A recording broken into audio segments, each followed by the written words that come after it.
What's up, everybody? Welcome in to another episode of the Fantasy Football Game Show here on Better Sports Network, brought to you by Front Yard Fantasy. I'm your host, Simon, joined as always by my co-host, John Lou Garofalo. And joining us today, we have our great friend and special guest, Tommy Moe, here with us. For those of you that do not know Tommy, come on. You can find him on Twitter at 2on1 Tommy. He is the writer of the FSWA finalist for Best Football Article series last year with his Breaking Bread series, and he creates creative content over at The Undroppables. Tommy, thank you so much for coming on with us today, my friend. What's up, Simon? What's up, JL? Can you guys hear me okay? We can. Awesome, because I am the king of technical difficulties over here. Trying to get my audio set up, my video set up. There's always problem. I'm not even on the right video camera right now, but we're making it work. I like it. We got the under chin Tommy can. A little bit. Trying to get this a little higher. There we go. Oh. But I have to hold it there the whole time, and that's just going to be I like Tommy from all angles. Whatever angle you'll show us is the angle I'll take. Well, and JL's seen all the angles in real life at this point. Every single one. 360, baby. Well, guys, we got some people in the chat ready for today's show. Craig, our chat historian, in here saying today's guest is making their 6th overall FYF appearance and their first FYF mock draft appearance. Number 6, first time mock drafting with us. Damon here with the hello, everybody. FYF time. What's up, Dame? What up, Dame? We got Jay in the chat saying afternoon, FYFers. What's up, Jay? Glad to have you in here. And Scampers with the beautiful afternoon, FYF. No. I've heard. Scared of bees. I am terrified of bees. Nope. Tommy, where do you stand on bees? Bees? Yeah. Okay. So if you guys know or don't know, I am actually a wildlife biologist in my day life. And how I currently feel about bees is we are currently looking for an endangered bumblebee here in California. We have it's a candidate species for listing under the California Endangered Species Act. And so now we are looking for crotch bumblebee, an potentially endangered bumblebee. Shut up. I swear to God, I have to help clients do it all the time. We're out there with our binoculars and cameras looking for bumblebees. We caught one, actually found one. We caught it. You caught what?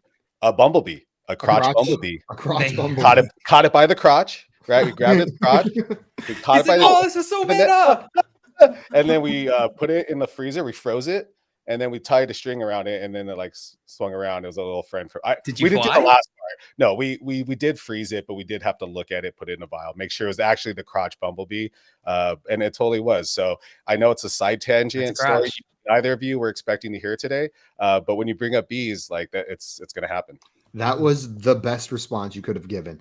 Actually, I recently caught an endangered crotch bumblebee and put it in a freezer. That was awesome. Now I have a very fun fact to tell people at parties. We got Maria in the chat with an hello. What's up, Maria? And Andrea said, it won't let me be on Sleeper to draft.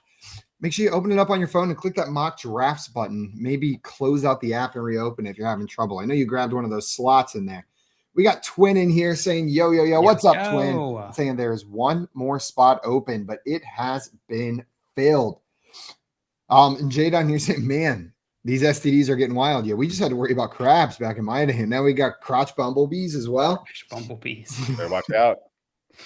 All right. Well, guys, today we brought Tommy here to mock draft with us. Like we've mentioned, we are going to do a 10-team PPR SuperFlex redraft mock here. I know we do mostly 12 teams, but myself included, and I know a lot of you play in 10-team leagues. My ever so important home league, the one that evades my championship every single year, is a 10-team league.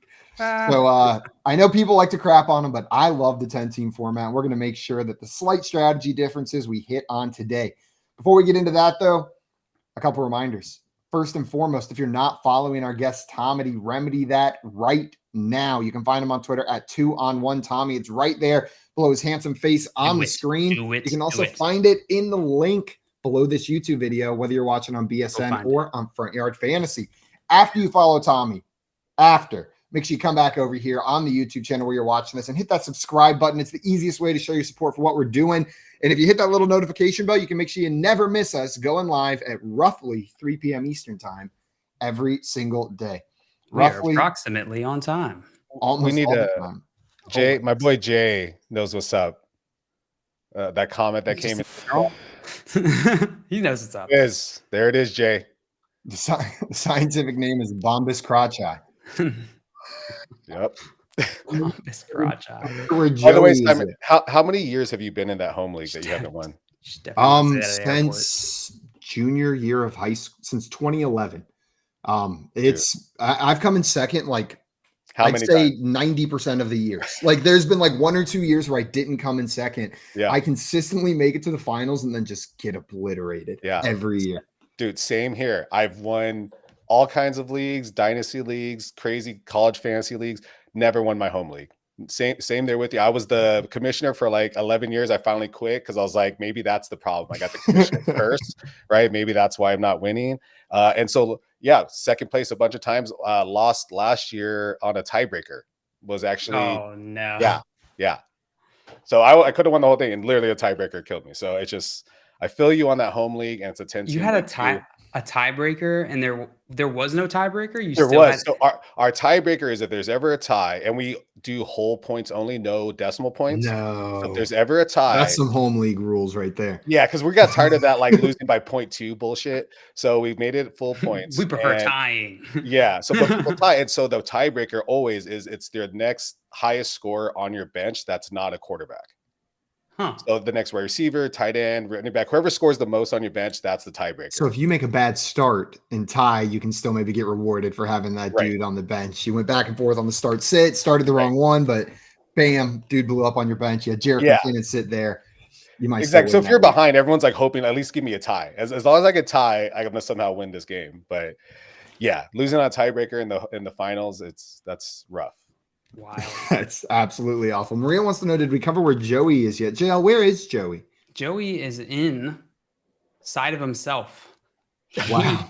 He lost something up there, and he got too deep. He went full circle, and he's gone now. He's lost in limbo. It's somewhere between Inside Out and that episode of the Magic School Bus. Like he is definitely not in his brain, but there is some sort of like etherealness to the part of his body that he's inside looking for this item. So not comfortable. That's best of luck, Joey. I hope you make it out all right. Well, guys, today we are going to do our 10-team mock draft. I'm going to go ahead and get this started here. Tommy has, which pick do you have, Tommy? The 4th pick. I've got the 7th pick. John Luke has the 10th pick, and a bunch of you drafting in between that. We'll hit start, and then I saw a question from Grim that while the first couple picks are being made, I wanted to throw to you guys. This is Superflex and redraft, correct? Superflex and redraft. Start 2 running backs, 3 wide receivers, 1 tight end, 1 flex, 1 superflex, and we will do as many bench as we have time to do before the show runs out. JL. Simon. I'm going to ask this to you because we love talking about our Clemson players, even if other people sometimes think that player is irrelevant. Grim wants to know, will the loss of Ray McLeod for 8 weeks affect the offense of the 49ers? Listen, Grim, I'm going to be honest with you.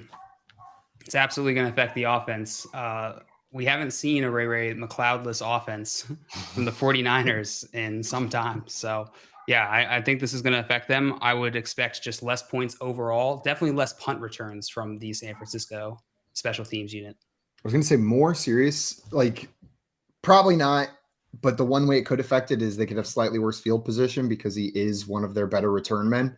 So maybe they're just starting a little bit further behind than they would normally. But overall, I wouldn't worry too much about this. Team culture is definitely suffering without Ray McLeod. That's for sure. One less Tiger in there is going to hurt it. They start, further back. That's just more yards for Deebo Samuel to gain. So there you go. Net positive on Deebo. Net positive for Deebo Samuel, everybody. We're starting off with 3 quarterbacks here. Jalen Hurts, Patrick Mahomes, and Josh Allen, putting Tommy on the board. Curious to see if he'll go with the 4th quarterback in a row here in Superflex or if he's going a different direction. Well, I mean, definitely thinking quarterback, and this would have been a smash a couple of weeks ago before Joe Burrow tweaked his ankle. Or was it his ankle? What was his knee? It was his knee. His calf, right? His calf? Something. I think it was his leg, calf. Whatever. I feel like I remember a tongue-in-cheek tweet by the Bengals saying, like, stop calling us and offering us your calves. It doesn't work like that. Right. Yeah. So without Burrow there as a smash and my time running out, I'm just gonna go best player available, best player on the board, Justin Jefferson. That's what I was curious if you were going to do. I was hoping sitting there at 8 that maybe a bunch of quarterbacks would go and he would fall to meet there, but no such luck. So you Justin Jefferson in non-super flex leagues, is he your 101? Tommy, if you've got the first overall pick, is that where you're going? See, I hate this question because, like, I change my mind and strategy on every single league and how I approach it and what I would. Yes. But yeah, I think you're not in a single quarterback league. You're not going wrong with Justin Jefferson first. If you go zero running back strategy, hero running back strategy, that's definitely the way to go. I think the range of outcomes at the running back position at the elite tier now are just probably the biggest they've ever been in a few years. There's no more slam dunk, even CMC, it's so that was the other, thought there. Lamar, I think, went right after me. That's a great pick. Again, if Joe Burrow was fully healthy and on the same momentum that we've been on all summer for the Bengals, that would have been my pick easily. And so now that there's just a little bit of question mark, I just want to go with someone that I'm a lot more sure with, and that's Justin Jefferson. That makes sense. I was really hoping Justin Herbert was sitting right there. Just of the slight worry about the calf strain, put Herbert ahead of Burrow for me a little bit for the time being. But since Herbert was gone, I'll grab Travis Kelce in a 10-team league to get that positional advantage at the tight end position. Twin down, you're confirming it was a calf strain, and Jay wants to know, Joe Burrow has cows? Jaburo has cows. Brother of Geppetto. What are Joe Burrow's cows' names, J.O.? Clark, both of them. They're both named Clark. Clark and Clark. Weird choice. You say one name, they both come. I guess it's yes, it's sufficient. Hey, Clark, they all just come on in.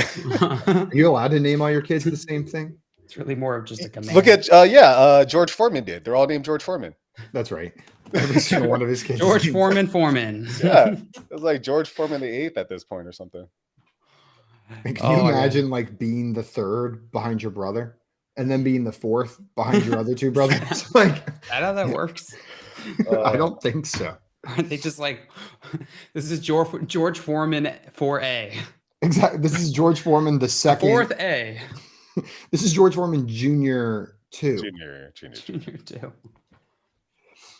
JL, the other thing now. Too, thinking about Jefferson first, if this was a 12-team league, me going quarterback is more likely, in the first round. I think in a 10-team league, you can roll the dice a little bit, that some of those guys are going to fall. Those second tier quarterbacks are still really good, could come back around to you a lot easier in a 10-team league. Yeah. I was looking at the quarterbacks there on the board, and that was part of my decision making whenever I decided to go Kelce there. Is like, I think I'm going to be all right with the name that I get here on the way back as my first quarterback. And tight end premium, right? We said, or no, this is not tight end premium. Okay. So it wouldn't matter for me because I still fade tight ends, even in tight end premium.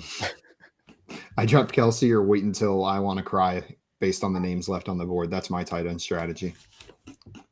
We had a question in here from the Humbert. Wanted to know, is it worth it to take a risk this season with Sky Moore? Tommy, I'll throw this one to you first. Are you interested in Sky Moore on the Chiefs offense this year? Yeah, I think at the right ADP. I don't have it offhand with me with what it is, but yeah, I like Sky Moore a lot. I think anything outside Travis Kelce is just a toss-up in that offense. Now that Tyreek's gone, I think anyone else could get the ball, but it's going to be, hope for the best. He's a great athlete. He's been in that system now a full year. So, I like Sky Moore a lot. I just personally, I don't do projections, so I haven't checked projections on him. But I also, outside of Travis Kelce, I'm not that comfortable with any of the other pass catchers either. So I think if he's there and available, like might as well take him. Of course, at the right ADP. I'm with you. He's going a couple rounds after Kadarius Toney. We mentioned that on the show yesterday, and at that price, you can draft him. He's draftable, but don't expect consistency. I don't think the most likely outcome is him breaking out as the clear one in that offense. Yeah, high ceiling, low floor kind of a guy. And also, Twin in here said the Joey Ouroboros, which is exactly what I was imagining, Twin. Is that like that's the dragon eating its tail from Full Metal? It's not from Full Metal Alchemist, but I think it's in that. For some reason in my mind, I was imagining like the Aurora Borealis. That's what I was thinking. Yeah. It's just, oh, hi. Just floating around in the sky. Joey's face in the northern lights. Screaming neon green. Ah! Olivia! Tommy, it came back to you. You grabbed Deshaun Watson on the way back. Are you expecting this Cleveland offense to be more pass heavy this year? Because that's what all the talks out of camp are sounding like so far. Yeah, a little bit. I I was definitely off on Deshaun last year, but I really like the weapons around him. I've been a lifelong, well documented Amari Cooper hater. The fantasy locust. Oh, He's man. definitely going to be good half the time. But when he's good, that half did you say ouch, Simon? We can go back and look at all the stats to prove that he's only good half the time. Look at over his right shoulder. Look at over right Simon's shoulder. Yes. Oh, that's right. My bad, Simon. Sorry. I'm just look at here. That's why I hate him, because I'm a Ravens fan. But no, like those 50% of the games he plays, he's going to be dominant. And yeah, I like was it the rapport with Njoku's been really good in camp. I really like his potential this year, especially right here in the second round. I think he has easy potential to be a top 10 quarterback this year. Yeah. John Luke, you started out pretty hot. I'll let Tommy make his pick here with Justin Fields, Jamar Chase. I wish I had your team right now. I would feel a lot more comfortable with Justin Fields, Jamar Chase. How do you feel about a start like this? What does it mean for the rest of your draft? It means great things. I think it's a great foundation. Justin Fields here on the end of the first round feels like a great pick because he has the ability to finish higher than this, higher than all the quarterbacks that went ahead of him. Justin Fields could do this season. And Jamar Chase is just, anchoring in that wide receiver position. First few rounds, I'm looking for low risk guys I can really build around. That makes sense. And with that balanced start, not going to the same position, and with it only being 10 teams, you really haven't locked yourself into any sort of strategy at this point. You don't have to go zero RB. You don't have to go heavy T. You can still do just about anything, but these next two picks might define your draft a little bit. Oh, boy. Now's the fun times. Now's the fun times. Twin in here saying Joey as the son in the Teletubbies. And Tommy, while Jail's making his pick, you had an interesting pick here with Jonathan Taylor. He's been falling recently because of worries about him holding out. You decided to take the discount in the third round. Are you worried about him being on the field week one? Possibly.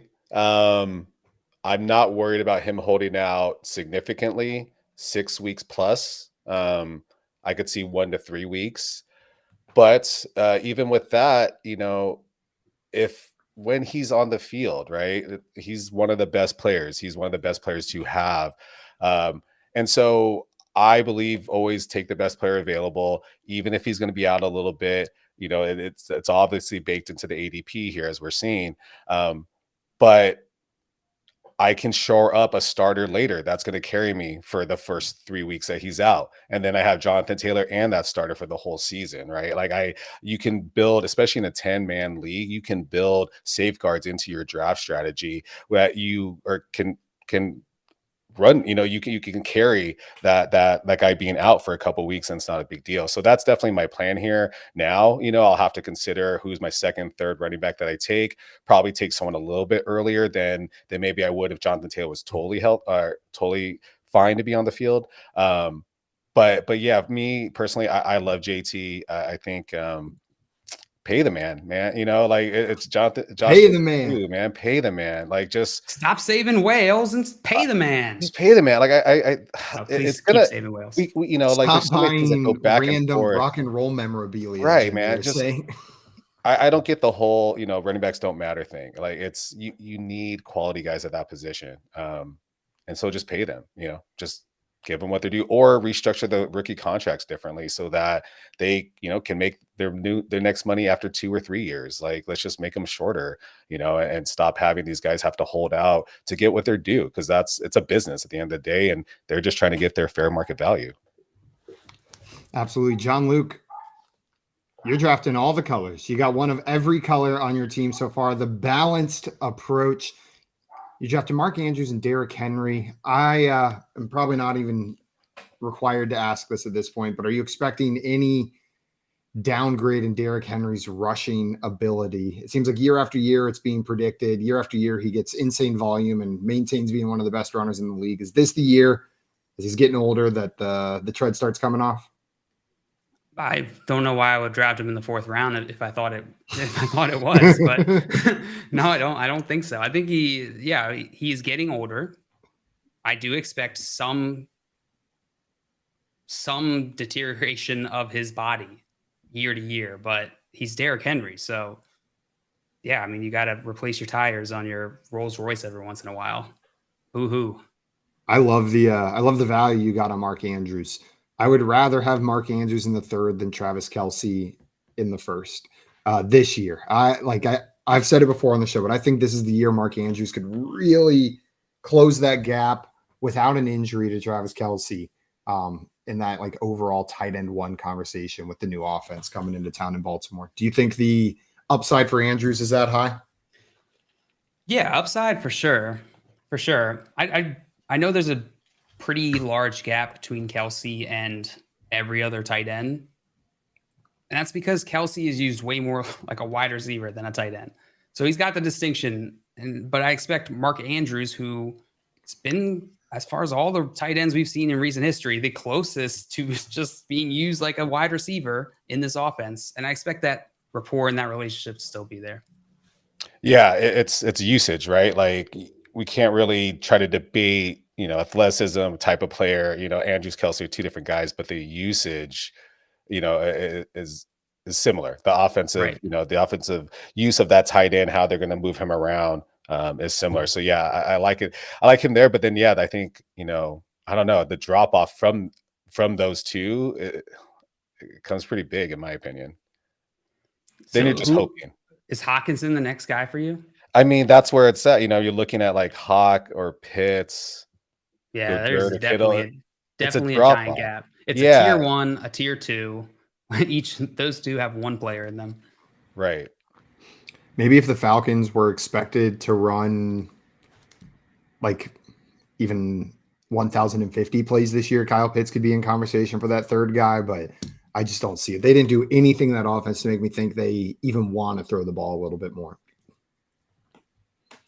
And they're going to need that. Oh, man, I like your second quarterback with Anthony Richardson, Tommy, and you are back on the clock now. I am trying to, I didn't love some of my picks or options available, like wide receiver, running back. So I just went upside with A-Rich. I love all the news coming out of camp. I loved him as a prospect. I just wasn't sure if he was going to really get it done year 1, and I think he could. I really think he has a shot. Well, and we should see him this week. Reports came out that he was going to start in the week 1 preseason game. Love it. Is CJ Stroud starting tonight for the Texans? Have they said that? I don't know. I have not seen that. I haven't seen it. I forgot there's a game. Thank you for reminding me, Simon. Texans Patriots, baby. Let's go. That's some good preseason football. The Bill O'Brien revenge game in the preseason. Come on. I'm too knee deep in my oldest son's tackle football league that he's in that just started, that I'm like forgetting about like NFL right now. You got to start fantasy league for the little ones. He plays in the Snoop Dogg youth football league, and I bet we could do a fantasy. You should. Fantasy league with those kids. There's some studs in that league. These kids are freaking talented. Man, this is a very Simon team so far. Oh my God, I was just about to point out your team, Simon, because I didn't love the Kelce pick to start off, but then the next 4, my God, money. Well, I mean, we didn't love it because of the player or just the position or what? I think that comes down to like a difference in philosophies between or strategies between Simon and I. I just tend not to like to reach on tight end, not reach, but like reach for that top for Kelce. Yeah, go early. I think then I do that less in less situations than I think what is common. So yeah, I agree with you there. That's normally my strategy. I like to wait, but when you can lock in the number 1 tight end, like Makes sense. And then fill out the rest of the squad pretty nicely. Yeah, especially if you're a 0 running back guy. Like, I like it. We'll see how the QB2 and the running back position pans out. My team will be made or braid by those positions, but made or braid. Made or braid. Made or Don't braid my team. braid. Don't braid my team or my armpit hair. Off limits. Dale, you can braid my armpit hair, but no one else can. Okay, Tommy, you can braid my armpit hair too, but no one else besides you two. That's cool. Is it pretty long? Is it braidable, or like we talking cornrows here? He's Dutch. So that should. So it just goes from, it just like Next it doesn't question. stop. It just goes to your It loops and connects. And at the bottom, it turns into a windmill. Nice. Also, in the winter, does it turn to clogs? Oh, 100%. Yeah, the wooden clogs. You can wear them, actually. That's what I was hoping. It goes down to your feet. Keeps you warm. I see Andrea in here saying there are 2 games tonight, and I misread the schedule. I thought that said tomorrow at 9 p.m. We get Vikings Seahawks right after that at 9 p.m. It's a doubleheader preseason football night tonight. Love it. Yeehaw. Yeehaw. And it's not in the Hall of Fame stadium like the last game was. Did you guys watch the Browns-Jets game, see the blackout? Yeah. Where was I? I was either at practice or I was camping. Practice? Too. Badminton practice? My son's practice, just sitting there judging him for not running fast enough. I was gonna say, after what you said, whenever the word bees was brought up, I had no idea what kind of practice you were at. It could have been anything. Could have been anything. JL's like, I'm a man of many. I don't even want to say talents. It's just man of many things. Man of many things. Look at my empire of things. Are you a hobbies guy?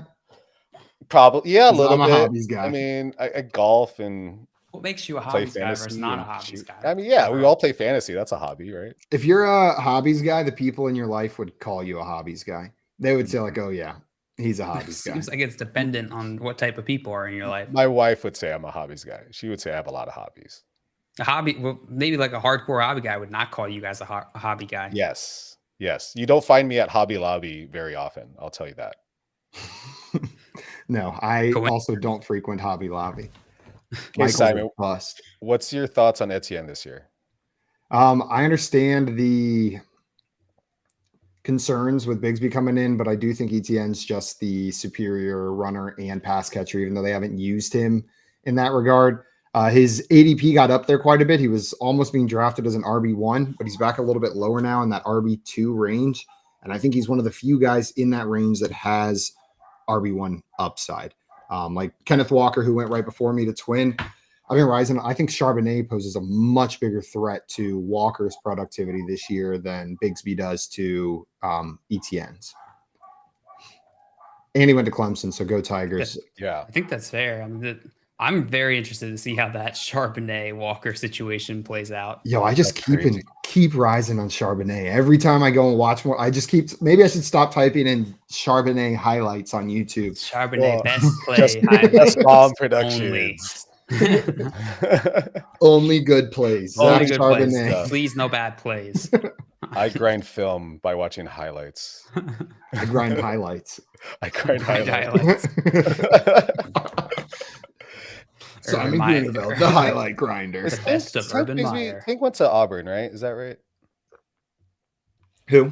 Tank Bigsby. Did he go to Auburn? Is that who I believe so, but I'm not good at colleges. Yeah, and then he transferred from TCU. Yeah, he played college football at Auburn. Yeah. So Tank Bigsby's never been the best player on his own team. So I'm just going to say that. And I understand the arguments against Etienne as a pass catcher, but I think it's less of he can't do it and more of he hasn't been used to. We've seen that multiple times in the league, like with Josh Jacobs, right? He couldn't catch passes because he wasn't catching passes until they gave him 50+ targets. And then all of a sudden he's a pass catching back. Yeah. Mr. Scamper said only a poor would put tires on their Rolls Royce. Only a poor. Now that I've met that cat in real life, that makes those quotes so much more funny. Twin said no model trains, Tommy? See, no, not in my younger days, maybe. Yeah, in my not youth. now.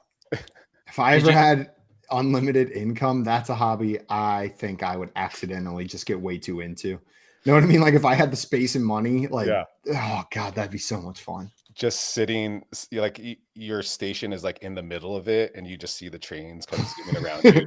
Right? Simon invites me to like a Life. dark, random, empty lot somewhere. There's just a warehouse in the back.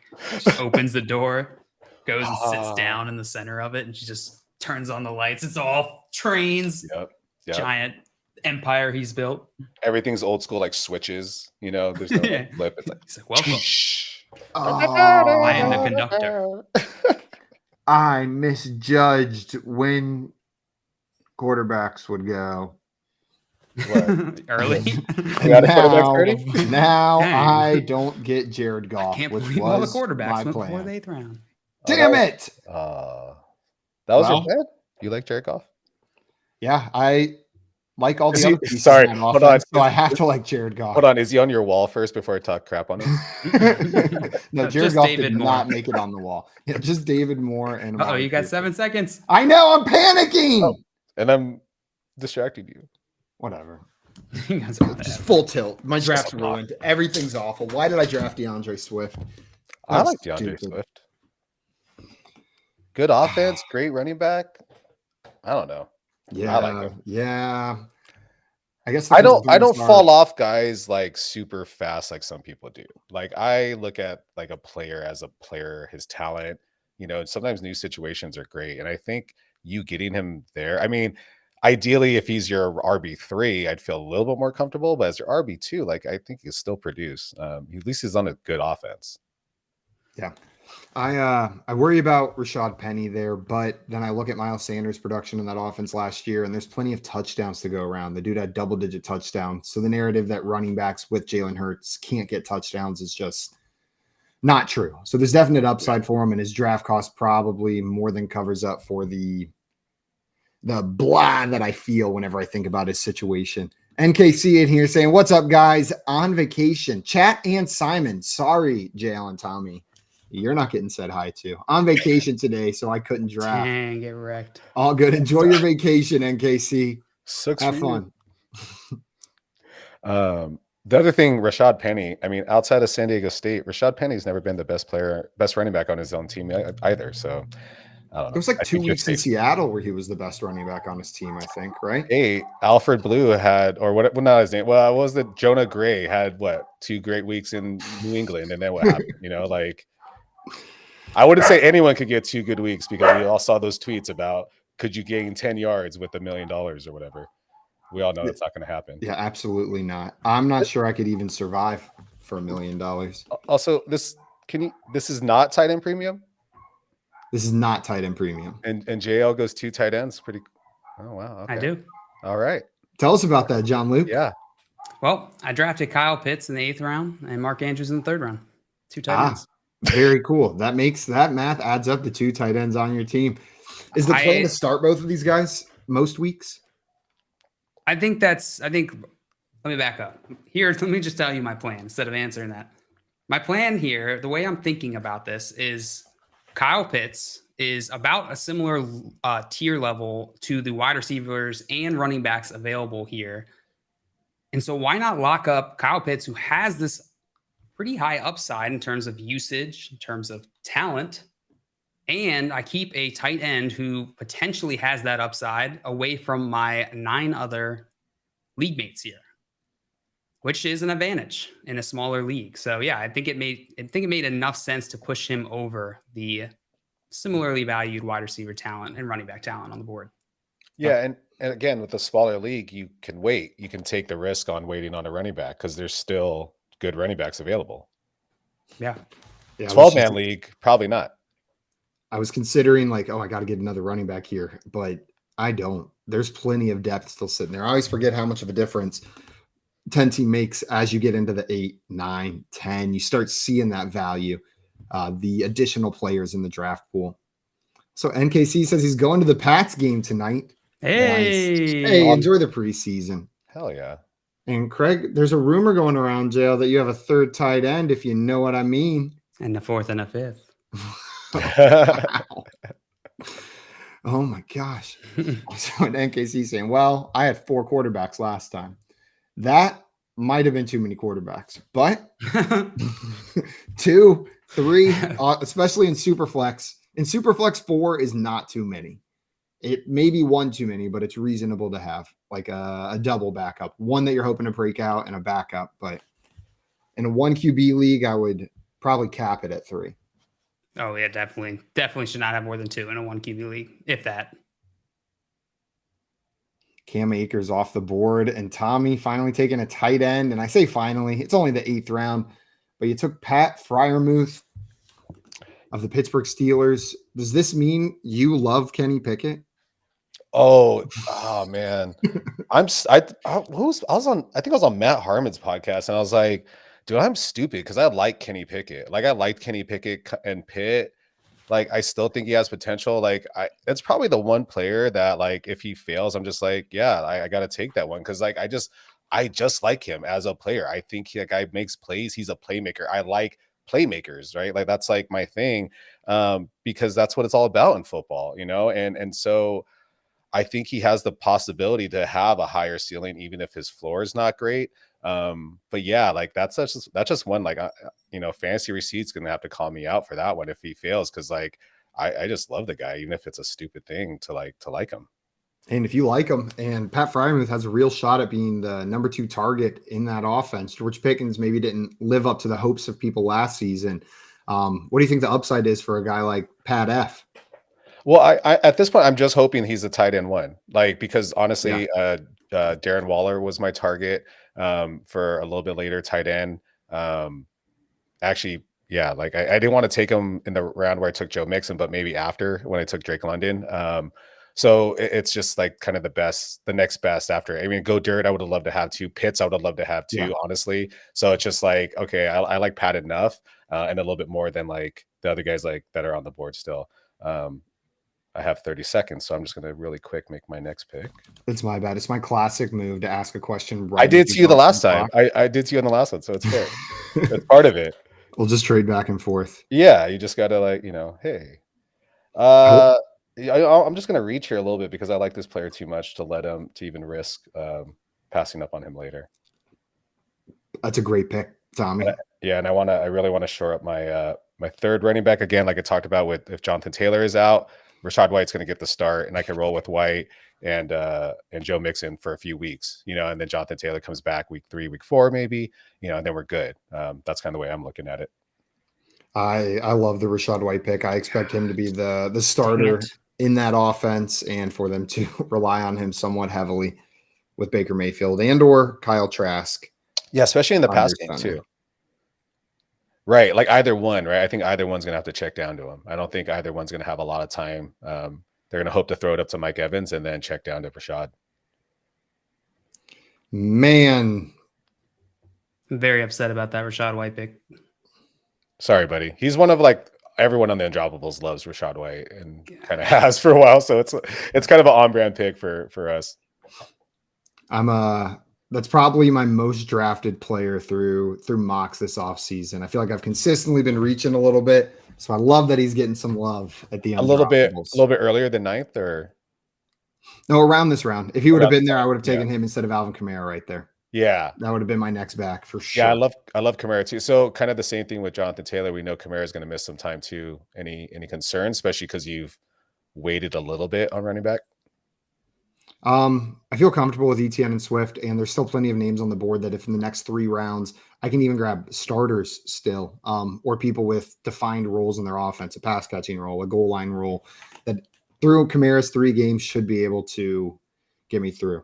Also, leaving a draft, I am comfortable not knowing who my RB2 is in week 1 in most leagues, because it's one of the positions where the first couple weeks of the season can provide some unreal waiver wire clarity, and you just got to be aggressive. And sometimes you'll miss, but sometimes you'll grab James Conner, or sometimes you'll grab Phillip Lindsay. There's these guys, you'll grab Cordero Patterson off the waiver wire, and all of a sudden you've got your RB2 figured out. Yeah, that's a great tip for anyone that does zero RB strategy. It's you're going to take a little bit of risk, but that risk pays off, and you kind of need to, right? For fantasy, you have to. Like, very few people win it just by playing it safe. Yeah, you got to figure out where you want to take that risk, where that risk is worth it to you.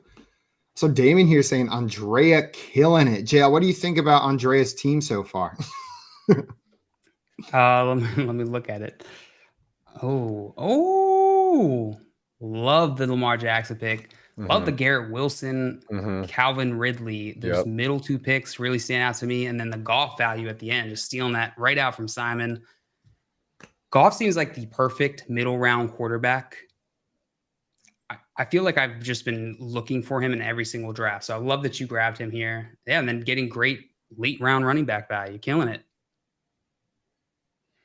Man, Tommy, are you a fan of Andrea's team here? What do you think about the running backs? Because she did wait on running back for quite a while. Yeah, I think I say we at the Andropolis have been fans of Cam Akers for a while. So I like that pick a lot.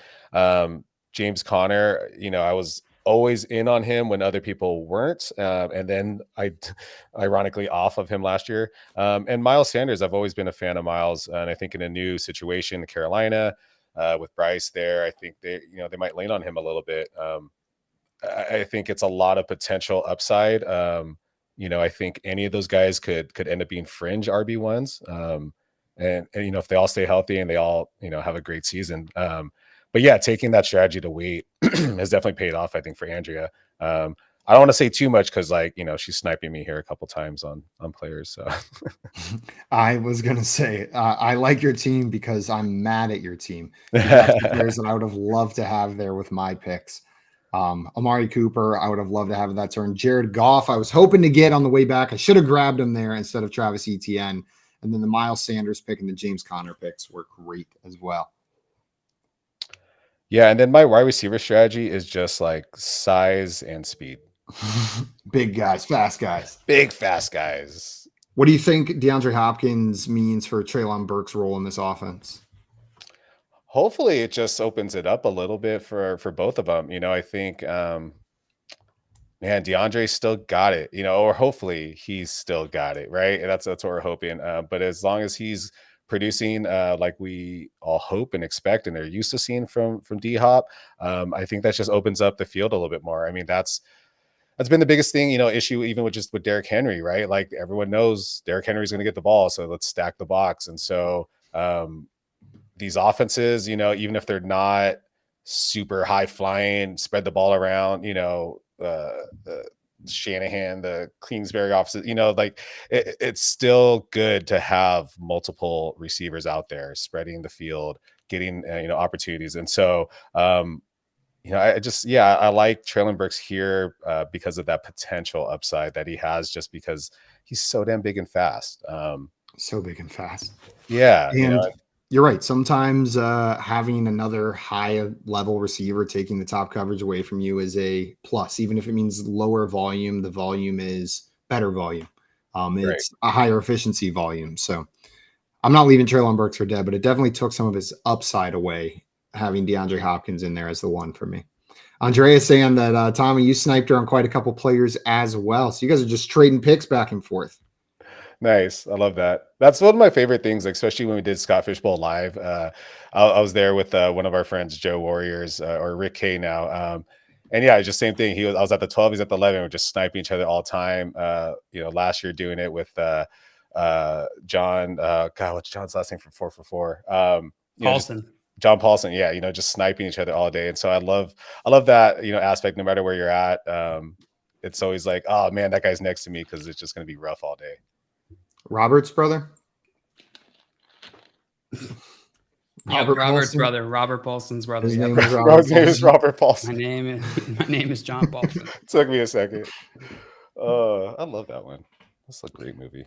I finally grabbed my second quarterback there with Jordan Love. It was much later than I was planning on, but I'm not mad about it. Down here in the 11th round, worked out all right. I love it. Jordan Love's going to have a year, man.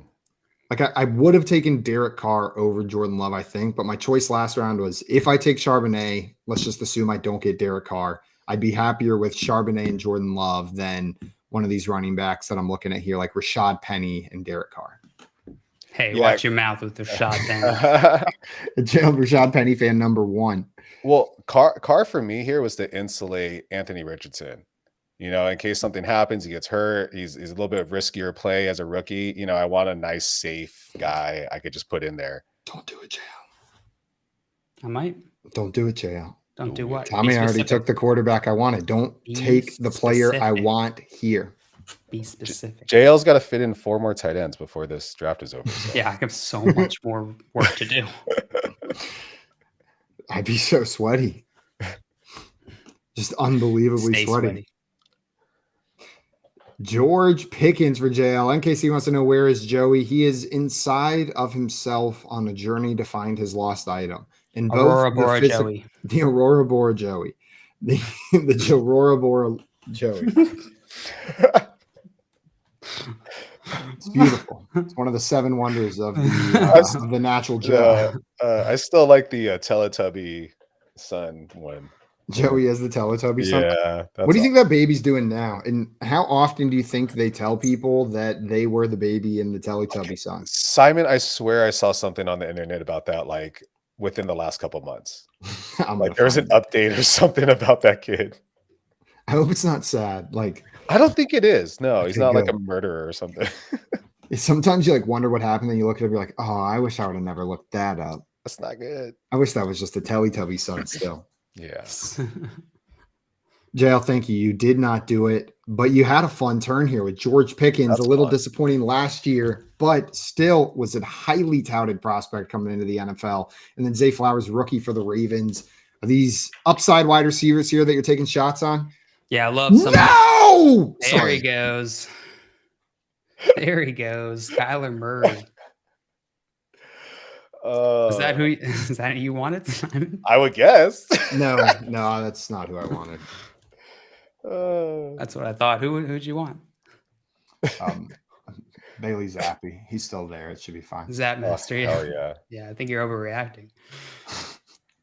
Yeah, that's my bad. Mac Jones is still available. Hey, Mac Jones. Some butter. There's a couple people there. Yeah, Kenny Pickett. Kenny Pickett. Yeah. Kenny Pickett. Kenny Two Gloves. Don't they all have 2 gloves? This is like after the kid drops their ice cream cone, but like they're way too far away from the ice cream shop. So you go into the gas station and they're like, you could have like a Snickers. It's almost as good as the ice cream bar. No, I want my ice cream. Is it the Snickers ice cream bar though? Because I love that one. No. Oh shit. No, it's not. It is not the Snickers ice cream bar. Well, Z2, you have ruined my draft and my life. There you go. Thanks a lot. Simon's just gonna shut down the stream. Just well, in the next 10 minutes, I am. That's for sure. Kenny Pickett going off the board. I thought about going Kenny Pickett, but that felt like a tilt pick. I was only going to draft Kyler Murray because you could end up having a top 5 quarterback in double-digit rounds if he gets healthy and comes back and looks like the Kyler Murray that we expect him to be. Just an upside play. No, I love Kyler Murray pick because I feel like every single super flex draft I've been in, he's been sitting there, and I just want to take him because it's uncertainty. And at this point, you can wait a little bit, take on some of that risk, and then just cut bait a little later on. So I actually really like that pick, Simon. I mean, by Z2, not by you. But. Tommy, what did Tommy just grab right there? Is that a Kyler Murray championship belt? Nope. Wait, we got a solo. Can you see it? We're gonna make you big. Jameson Williams. Jameson Williams, baby. My belt. That's not how you make it big. There it is. Oh, that's awesome. That is beautiful. Absolutely courtesy sick. of Trophy Smack from the Scott Fishbowl LA draft. I drafted Jameson Williams at the end of the 10th round. And this was which finished was the final pick of that live draft, and I got this belt for it. It's awesome. It's very heavy in person. It's very heavy. Much heavier than you'd expect. Yes. The belt? The belt. Me. Oh, yeah, the belt. No, Tommy is a lean, mean fighting machine. Pure muscle. This man took me to the greatest Mediterranean restaurant in the world in Long Beach. So good. Yeah, that I will mess up some Mediterranean food. With the most like potentially like culturally insensitive name ever. but clever. Very clever. But clever.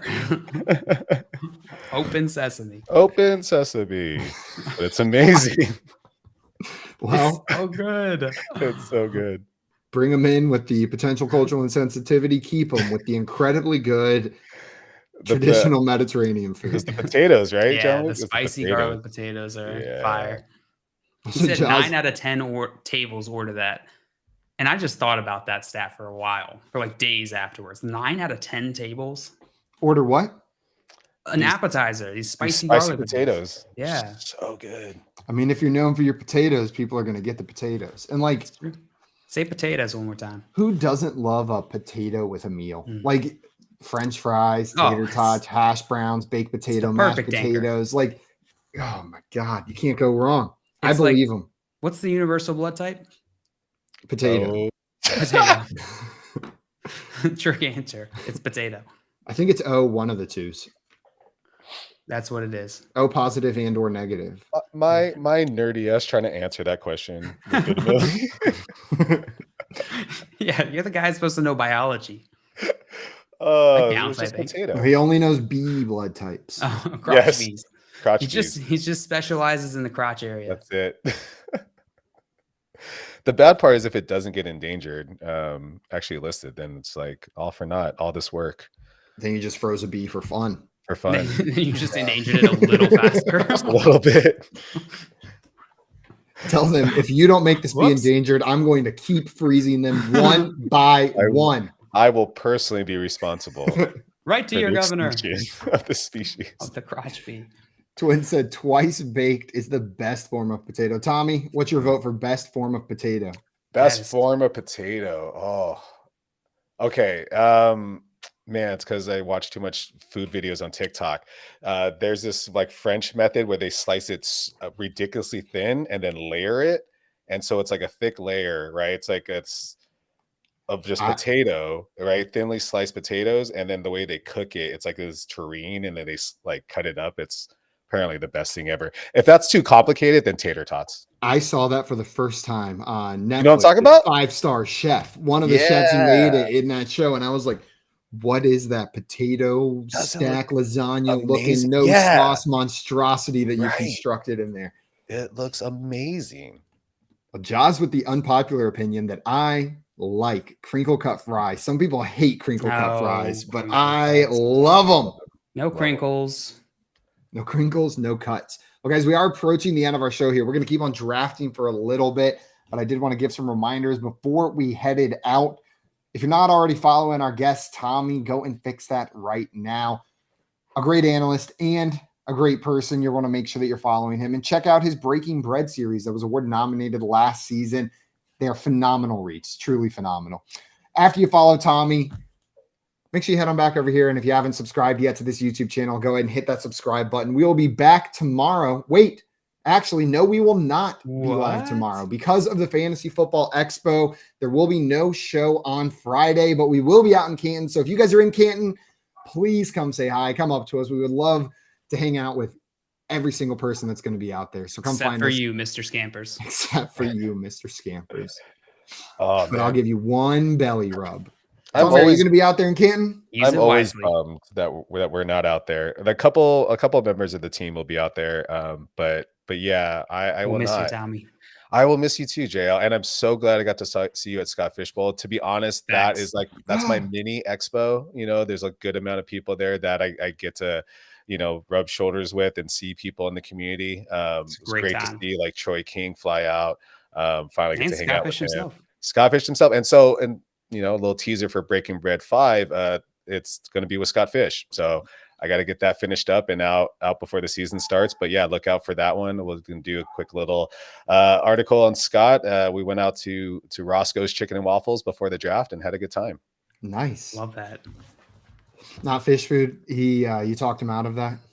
No. I can only get him to eat flakes usually. Yeah, usually to raise the flakes with him. Sometimes we got to find like a little bowl of water to put it in for him. It's ridiculous. So it's not. So humiliating every time we go to eat with him. Come on, guy. Every time. Every time. I just want to go back quickly to Twins' comment about twice baked potatoes because they are fire. I don't know if they're the best, but they are fire. My mom makes those every holidays, and way too much work, but delicious. How do they not burn? Sometimes I cook them once and burn them. I know, it's amazing. No, I mean, like just because you cook it twice, you can double it up and you never burn the potato. It makes no sense to me, is what I'm saying. Like magic. Magic potatoes. Magic potatoes. Magic I think that's the perfect note for us to end on today. If you guys are going to be out there in Canton, come and say hi to us. If not, we will see everybody Monday at 3 p.m. Eastern time for some more of the fantasy football game show. Another huge thanks to our guest, Tommy Moe. Thank you to everybody in the chat for coming and hanging out and drafting with us today. And we will see you guys on another time. Ba-ba-da-boobity. Dang, I